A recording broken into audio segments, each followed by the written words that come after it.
Hi. അപ്പോൾ ഇന്നത്തെ preparation എന്ന് പറഞ്ഞാൽ ഒരു എഗ്ഗ് ബിരിയാണിയാണ്, മുട്ട ബിരിയാണി കേട്ടോ.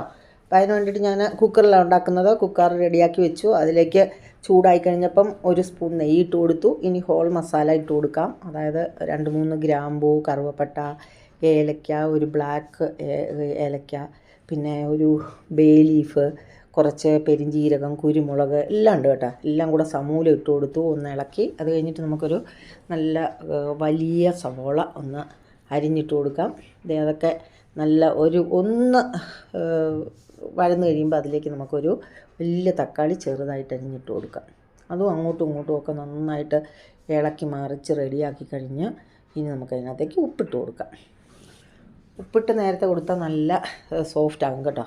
അപ്പം അത് കഴിഞ്ഞിട്ട് ഇനി ഒരു 2 പച്ചമുളക്, ഒരു കഷ്ണം ഇഞ്ചി, ഒരു 2-3 കഷ്ണം വെളുത്തുള്ളി കൂടുതലുണ്ടെങ്കിലും നല്ലതാണ്, ചതച്ചിട്ട് കൊടുക്കാം. അതിൻ്റെ പച്ചമണമൊക്കെ മാറിക്കഴിയുമ്പോൾ ഇനി നമ്മൾ ഒരു 1/2 ടീസ്പൂൺ മഞ്ഞൾപ്പൊടി, ഒരു 1/2 ടീസ്പൂണ് അല്ലെങ്കിൽ 1 ടീസ്പൂൺ ബിരിയാണി മസാല ഇട്ട് കൊടുക്കാം.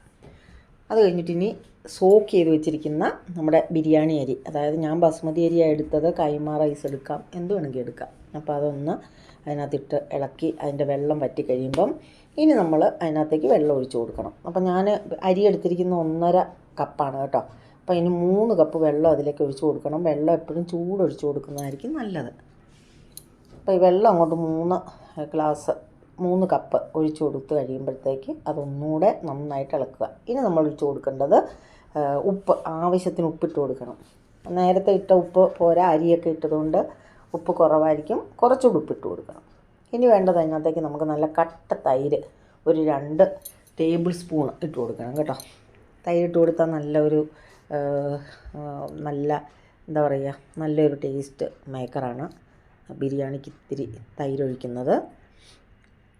അതും കൂടെ കഴിഞ്ഞ് അതും നന്നായിട്ട് ഇളക്കിയൊക്കെ കൊടുത്തു കഴിഞ്ഞ് ഇപ്പം നമ്മൾ ഇതിനകത്ത് ചേർക്കാനുള്ള എല്ലാ സംഭവങ്ങളും ചേർത്ത് കഴിഞ്ഞു. ഇനി വേണ്ടത് നമ്മുടെ മുട്ട, അരിയുടെ കണക്കനുസരിച്ച് മുട്ട. റൈസ് കൂടുതലെടുത്താൽ കൂടുതൽ മുട്ട. ഇതിപ്പം ഞാൻ 1.5 ഗ്ലാസ് എടുത്തിട്ടുള്ളൂ, 3 മുട്ട ഇട്ടിട്ടുണ്ട്. 3 മുട്ട ഇട്ടു. ഇനി ഒന്ന് അടച്ചു വെച്ചു.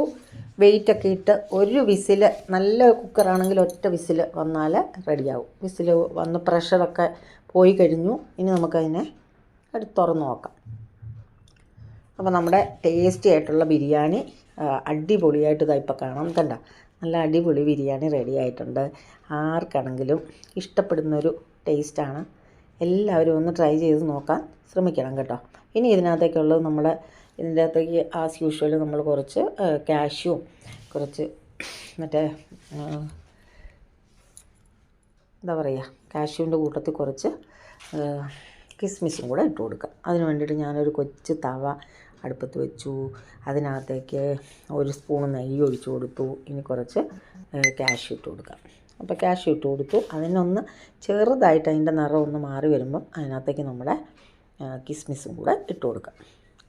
കിസ്മിസ് പിന്നെ റെഡിയായെന്നറിയാൻ ഒരു പാടുമില്ല. അതിട്ട് കഴിഞ്ഞിട്ട് പെട്ടെന്ന് പൊങ്ങി നല്ല ബോൾ പോലെയാകും.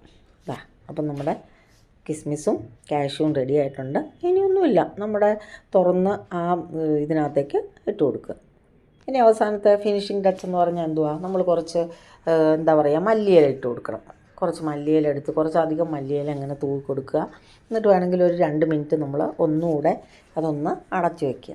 അടച്ച് വെച്ചിട്ടൊന്ന് തുറന്ന് നോക്കുമ്പം അടിപൊളിയായിട്ടുള്ള നമ്മുടെ ബിരിയാണി റെഡി ആയിട്ടുണ്ട്. അപ്പോൾ ബിരിയാണി ഇപ്പോൾ ഈ സമയത്ത് എല്ലാവരും എൻ്റെ വീഡിയോ ആദ്യമായിട്ട് കാണുന്നവർ ലൈക്ക്, കമൻറ്റ് ഒക്കെ ചെയ്യാൻ മറക്കരുത്. അപ്പം ഒരു പപ്പടവും ഒരു ലേശം അച്ചാറും കൂടെ സൈഡ് വെച്ച് ആ ബിരിയാണി അങ്ങോട്ട് കഴിച്ചാൽ അടിപൊളിയാണ് കേട്ടോ.